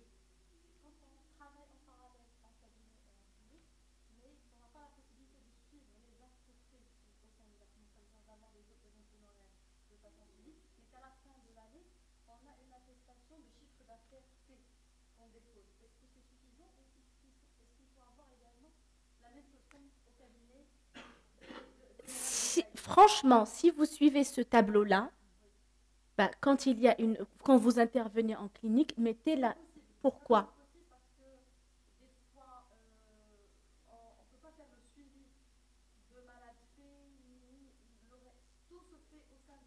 Bah, écoutez, ça c'est une solution d'appoint. Mais vous ne pouvez pas faire le suivi. euh, ça, mais si vous savez, quand vous partez à une clinique, vous allez mettre la date, le numéro pour vous, donc ça suit. Et après, vous savez combien vous allez demander pour la clinique. Bah, vous laissez le chiffre vide. Vous laissez le chiffre vide, mais au moins, vous allez noter, tout mentionner, mais même pour votre suivi. Bah, parce que, pardon, le jour où la clinique vient, vous payez des honoraires. Eh ben, si elle se trompe sur un patient, c'est bon pour vous, c'est tant pis. Comment vous faites comment vous pointez? Moi, je travaille avec des cliniques, je peux vous dire que les médecins savent très bien de quoi ils parlent. Quand la clinique paye les honoraires, ah ça j'ai fait, ça oui, vous m'avez pas payé ce patient vous ne l'avez pas. Ils font bien leur suivi. Mhm.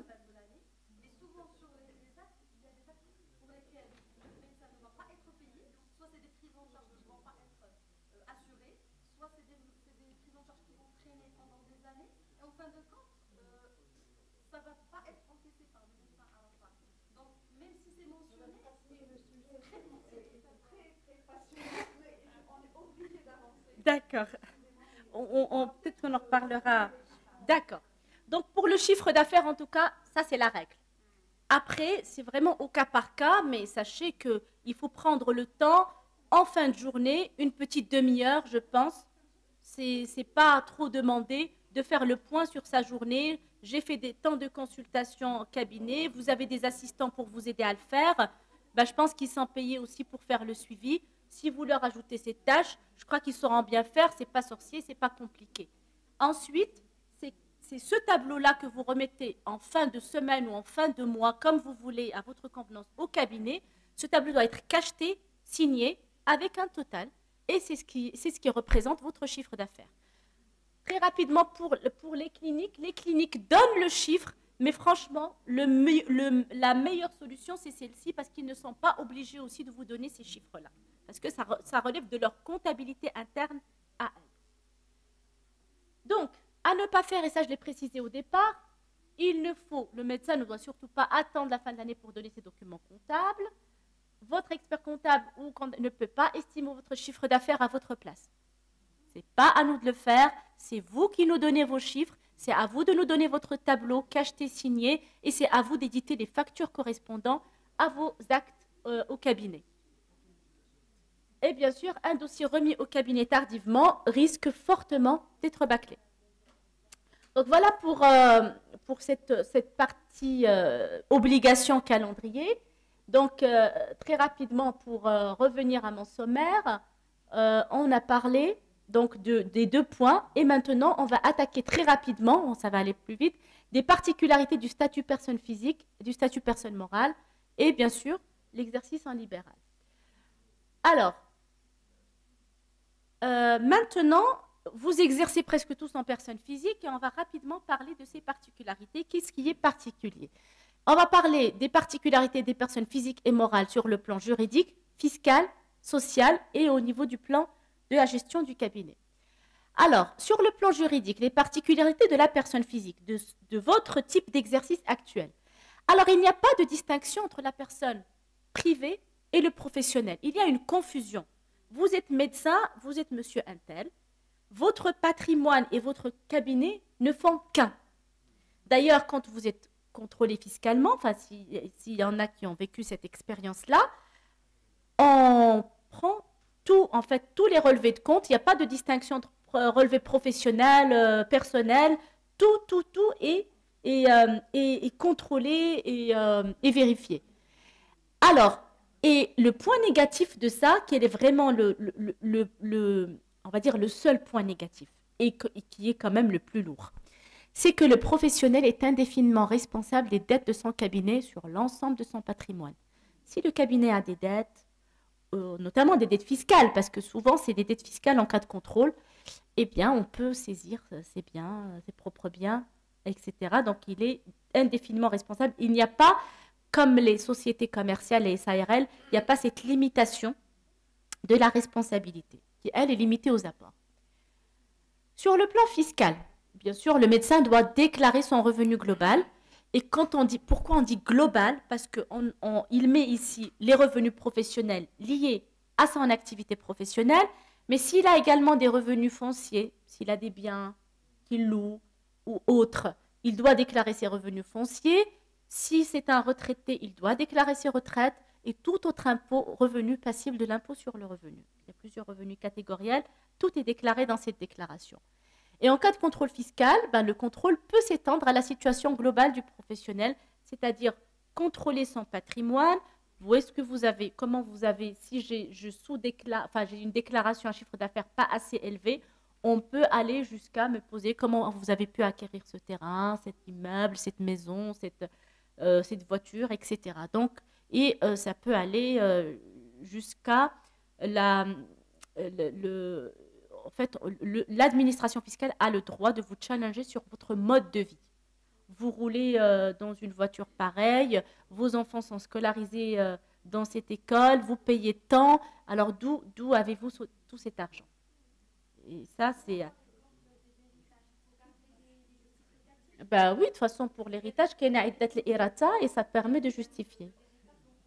Oui, oui. Tant que vous avez vos justifs, il n'y a aucune raison d'être inquiété. Bien. Sur le plan, sur le plan fiscal, toujours sur le plan fiscal, ça c'est le barème d'impôt. Donc, fiscalement, les personnes physiques sont imposées, c'est un impôt progressif. Et vous voyez, quand mon revenu annuel, quand on parle de revenu, ce n'est pas le chiffre d'affaires, c'est le chiffre d'affaires moins les charges, c'est le bénéfice. Quand c'est inférieur à 30 000 dirhams, je n'ai pas d'impôt à payer. Quand c'est entre 30 000 et 50 000, 10%, voyez le barème. Et je vous donne un exemple pour comprendre un peu comment on le calcule. Par exemple, pour un revenu professionnel de 150 000 dirhams, l'impôt à payer est de 36 800. Comment j'ai calculé ça?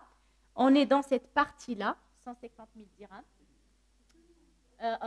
Donc, c'est 150 000 fois 34%. Et je viens déduire les 17 200.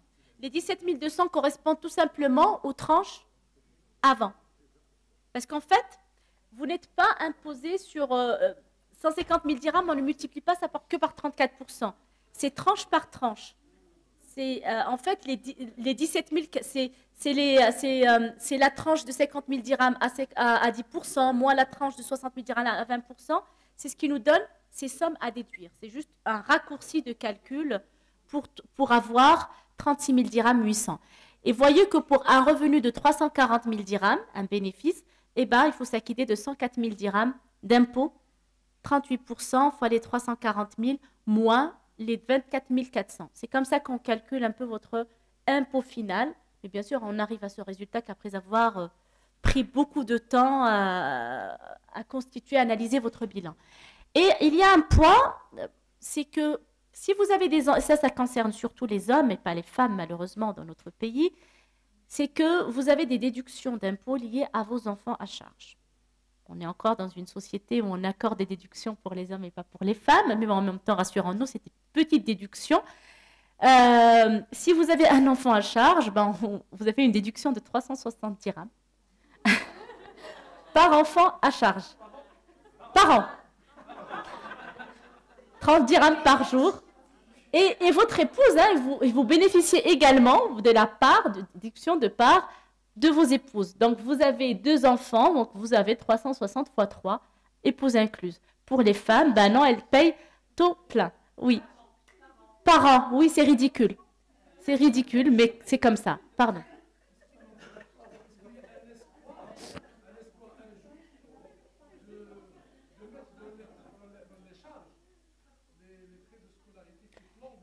Oui, gardons toujours espoir, il faut se battre pour ça, les frais de scolarité, parce que on va dire que le niveau de scolarité proposé public n'est pas satisfaisant et on est obligé de passer par des écoles privées. Ah oui, non, mais ça c'est sûr. Gardons toujours espoir, de toute façon. Alors, je crois. Donc voilà un peu comment on calcule l'impôt sur le revenu. Donc là, je n'ai pas tenu compte des enfants à charge et tout ça. Alors, sur le plan social, la personne physique, comme vous le savez, ne bénéficie pas encore du régime de sécurité sociale ni du statut de salarié. Donc, il y a un projet de loi en cours. Je crois que vous êtes plus informés que moi sur ce point. Bien. Maintenant, et sur le plan de gestion, et ça, par contre, c'est un point qui est positif, contrairement à ce que vous allez voir par rapport à la personne morale. La personne physique bénéficie d'une liberté totale de disposition de sa trésorerie. Je m'explique. Du moment que vous payez votre impôt, la trésorerie de votre activité, que génère votre activité professionnelle, vous appartient. Personne, encore heureux. Non, mais vous allez voir. Hein.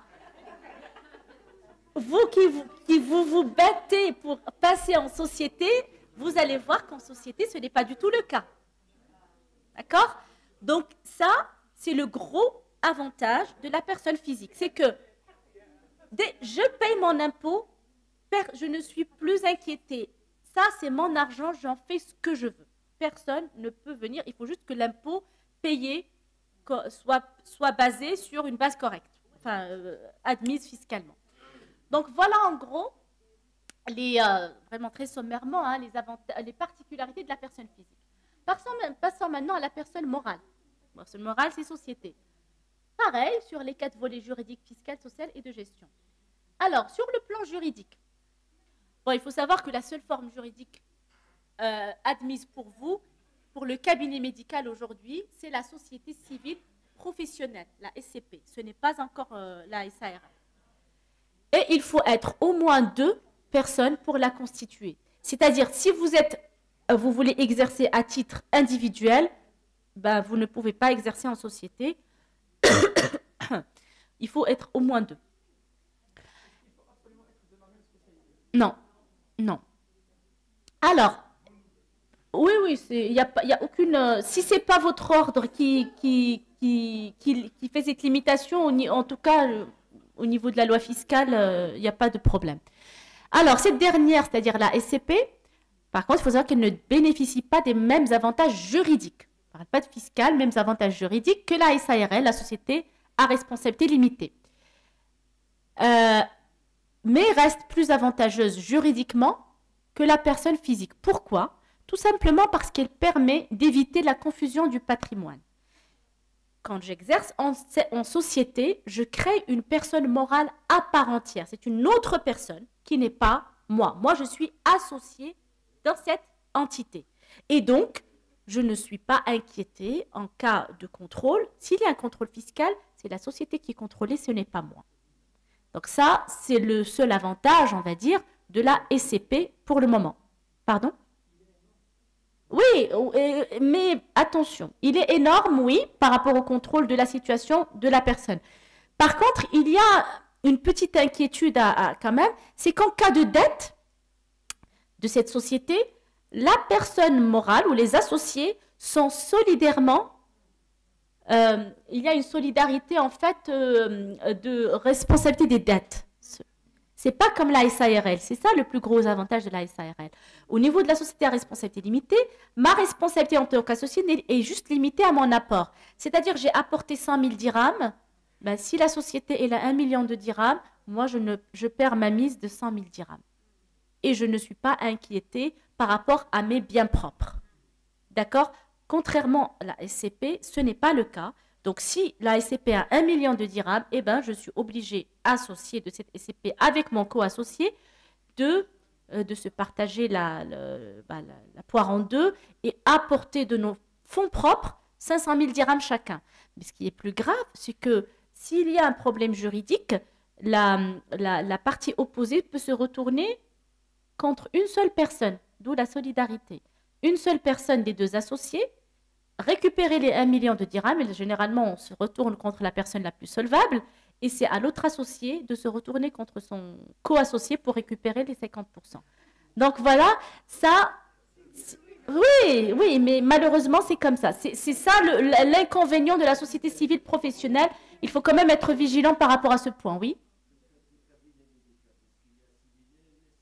Oui.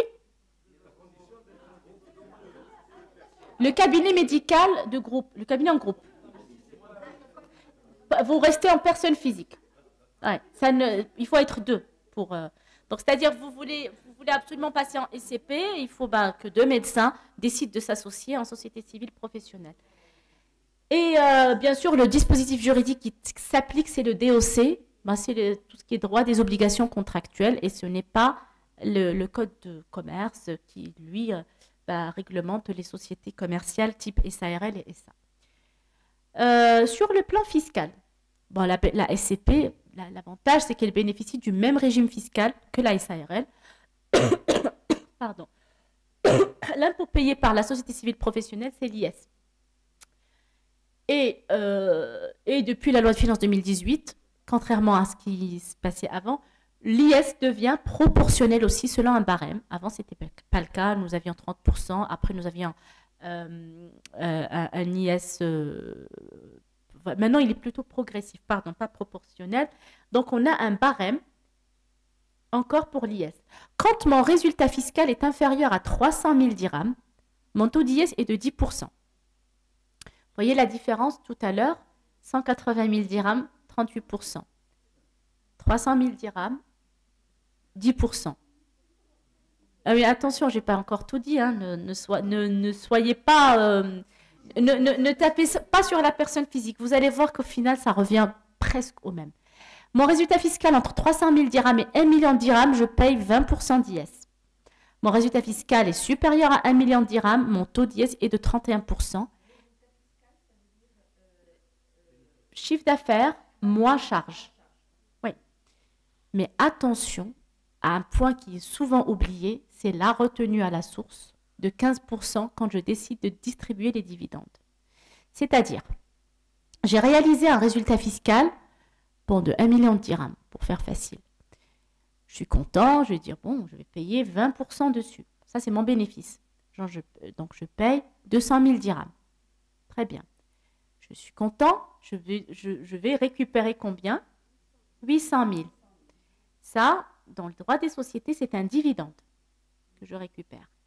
Et bien, quand je veux distribuer le dividende, il faut que je paye encore 15% dessus. Hein? C'est la retenue à la source liée à la distribution des dividendes.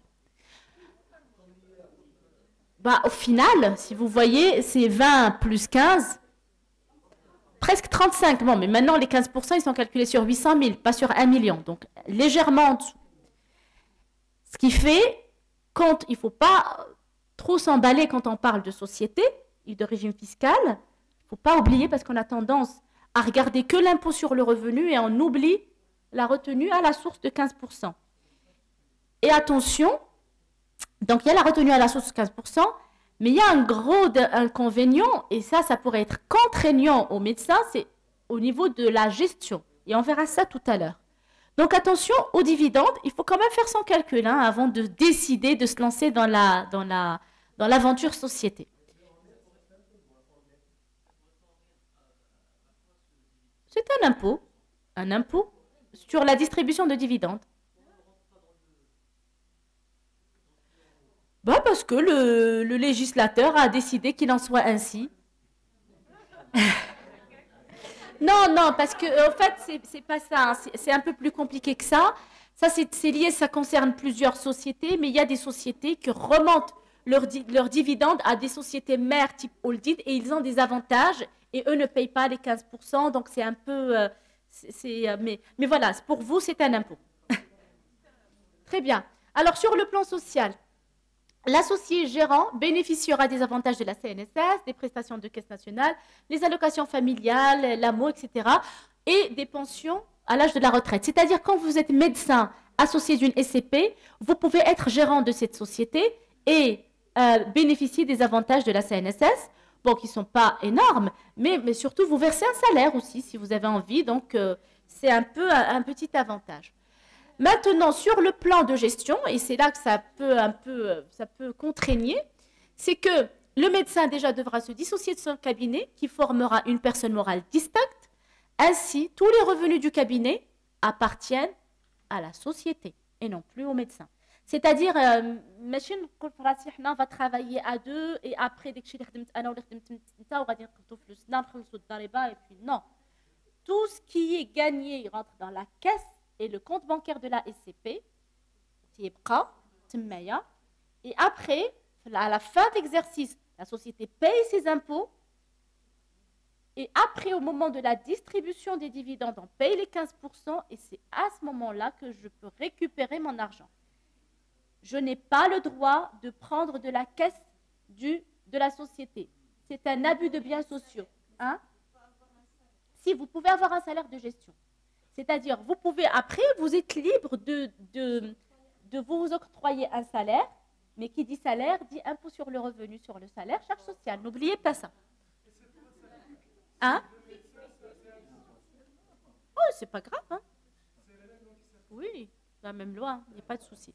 Alors, donc, on avait dit, il ne pourra plus, ça c'est le point contraignant, se servir librement de sa caisse comme il avait l'habitude de faire en tant que personne physique. Et enfin, il devra bien sûr attendre la fin de l'exercice et la détermination des bénéfices pour pouvoir se verser des dividendes. Donc, ceci, qu'est-ce que ça entraîne? Plus de rigueur et bien sûr, ce qui pourrait constituer une contrainte pour le médecin. Donc, après tout, je pense que certains d'entre vous se diront, bon, je préfère plutôt rester personne physique, car cette pratique est totalement interdite en société. Et la notion du compte d'exploitant sera remplacée par le compte courant d'associé. C'est-à-dire, vous pouvez prêter de l'argent à votre société, récupérer votre argent, mais vous n'avez pas le droit d'emprunter l'argent à votre société. C'est interdit. C'est une convention interdite dans le droit des sociétés. Donc, vous voyez que c'est sur le plan de gestion, sur le plan fiscalement, il n'y a pas tant d'avantages. Si, il y a quand même un gros avantage, c'est la cotisation minimale. Elle passe à 0,5% au lieu de 6%. Et le salaire, donc après, c'est vraiment selon et en fonction des besoins de chaque médecin. Il y a des médecins qui considèrent qu'il est important d'avoir un salaire, CNSS, etc. Et puis après, à la fin de l'exercice, récupérer un dividende. Il y a d'autres médecins qui sont habitués à se servir de leur caisse et librement se prendre la tête avec ces histoires de gestion. Donc c'est vraiment, ça dépend de chaque médecin. Mais vous voyez que sur le plan fiscal, il n'y a pas énormément de différence. Donc finalement, est-ce que je fais un exercice en libéral ou je m'associe? Donc vous voyez que la personne physique est une solution ouvrant les possibilités de se constituer une retraite, d'avoir une assurance, mettre à l'abri. Ça, c'est le point le plus avantageux. C'est vraiment de mettre à l'abri les biens personnels en cas de faillite ou en cas de contrôle fiscal surtout, hein, mais pas vraiment en cas de faillite. Ça, c'est le cas des sociétés SARL. Et les contraintes, la société demandera plus de transparence et de rigueur dans la gestion des parts des médecins. Et je pense que là, après, le choix vous reviendra. Et moi, j'ai fini ma présentation. Merci.